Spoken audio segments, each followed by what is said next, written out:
Okay, hi. Yesterday I spoke to my niece and she said if you're going to do a YouTube channel, you have to post frequently if you want it to grow. So here I am. But I've already charged everything and I just want Jocelyn to speak through me, whatever she wants to say.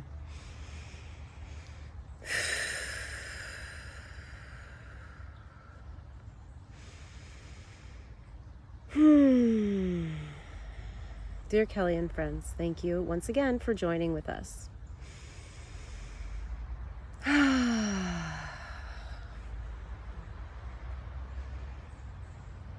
We've gone over a lot already.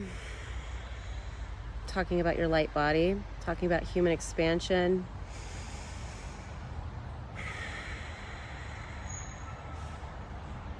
Now we would like to introduce a concept about well-being. My knee's shaking, so I have to move the camera. Why is it shaking? Tremors. I had no idea where they were going. So let's go back to the vagus nerve, okay? The vagus nerve is very, very important for humanity right now because it is the biggest nerve in your body, and your nervous system, as we mentioned, is very important. That's how we communicate with you. It is your antenna. Your vagus nerve is your antenna. And Kellie's knee was tremoring because we want to introduce tremoring to you. Trauma release exercises using muscle tremors. Kellie's studying hypnobirthing, where she is having to revisit again and again and again the power of relaxation. What do you think that has to do with? It has to do with the vagus nerve, right? Why? Why does relaxation help the vagus nerve? Well, what is stress? What is stress? It's contraction, it's tightness, it's density in your body, in your vehicle, in your antenna. You can release your stress through breathing, which Kellie's been doing for about 10 minutes. But she needs more. She had a lot of anxiety. That's why she decided to come out here.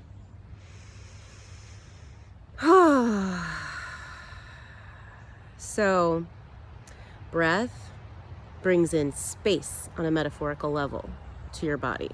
Space spreads things out, right? It makes things less dense. So it's all, because it's all holographic, as within, so without, as above, so below. Those all just explanations of the holographic nature of reality.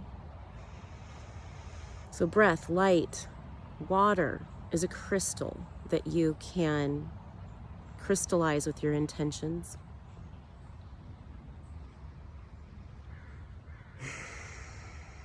So when your vagus nerve is communicating between your Akashic records, which is the storage of all of the information of your entire soul history, including all your past lives.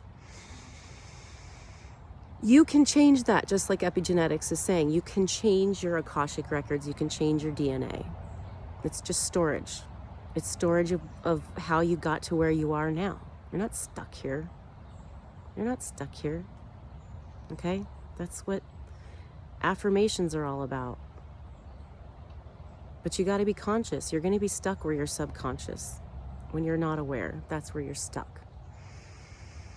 So meditation is the same thing as breath, in the sense that it is bringing space to your consciousness. It brings space to what you're aware of so that you can slow down and take a look at what's going on.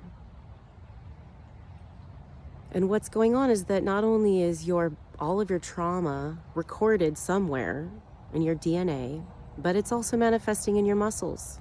And sometimes you can't you can't change through thought, if your thought is stuck between subconscious and consciously unaware of what to do about it, you'd be stuck, right? So sometimes you just have to act your way into shifting that.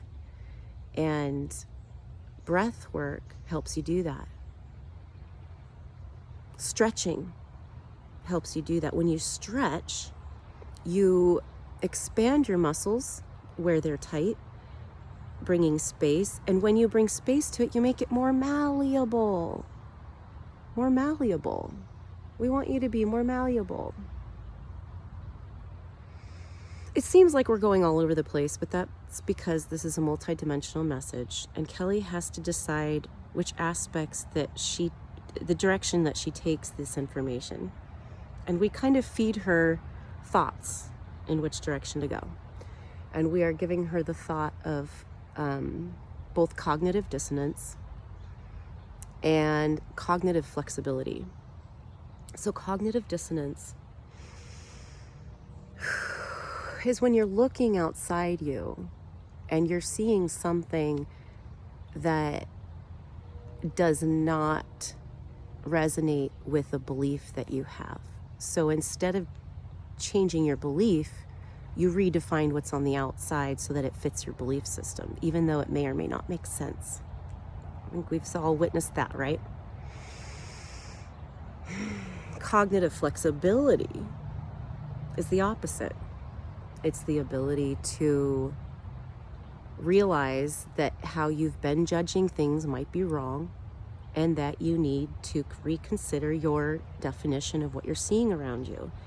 How cognitively flexible are you?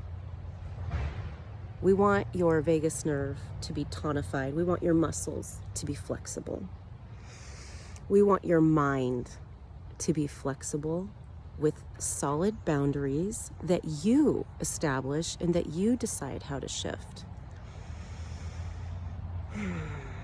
Because your body is your vehicle to your higher self, your highest version in this lifetime, your vagus nerve specifically. But in order to tonify your vagus nerve, you kind of have to work on the rest of your body. You have to get into alignment. You have to clean up. You have to clean up your thoughts. It's a lot of work. It's a lot of work. It takes so much work. You're not going to have time to judge anyone. And it's going to feel good, right? Doesn't everybody feel good after yoga? It's going to feel good. So it'll be worth it. And when you feel the benefits of that beneficial feeling coming from the work that you're doing, even though Kellie doesn't like to chant and tone and do all that extra work, she feels good afterwards. So she does it. She's the one who shows up at yoga with like saying sarcastic things under her breath for the first 10 minutes because she doesn't really want to be there. She doesn't really want to do that. Oh, she's so grumpy. But it feels good afterwards, right? So the vagus nerve is so important. And the vagus nerve has an outlet. And Kellie noticed this on trees. She's sat and watched trees before on her several hikes, and she's noticed that there's always like one leaf wiggling more than the rest of the leaves. And she looked at it and she's like, is that like, what's going on with that leaf? There's no extra wind just touching that one leaf. That doesn't make sense. And then she thought, is it a fairy? Is that where a fairy lives? Or is that at some sort of release from the tree? It's some sort of place on the tree where whatever diseases energetically the tree is going through, experiencing, it's energetically being released through that leaf. And that is true. That is true. Are fairies involved? Perhaps. We're not going to go into that. But when you tremor, and maybe women have experienced this after having a baby, you shake, right?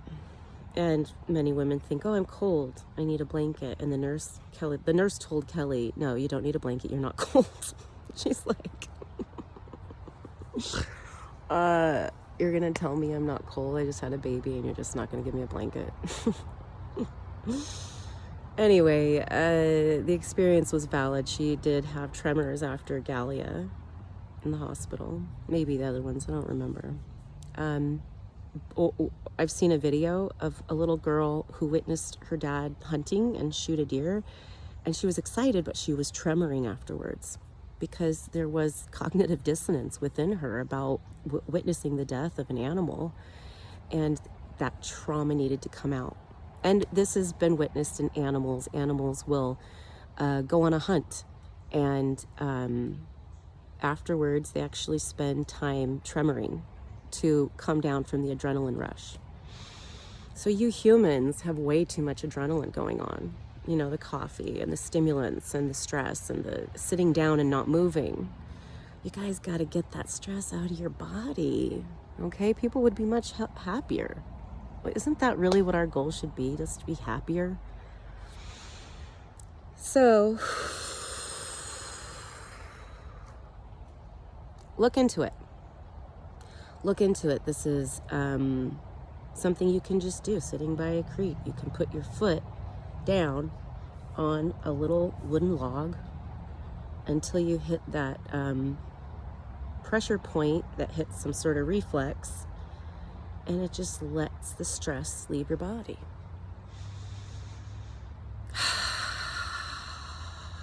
But this makes the video wobble, so we're gonna wrap it up.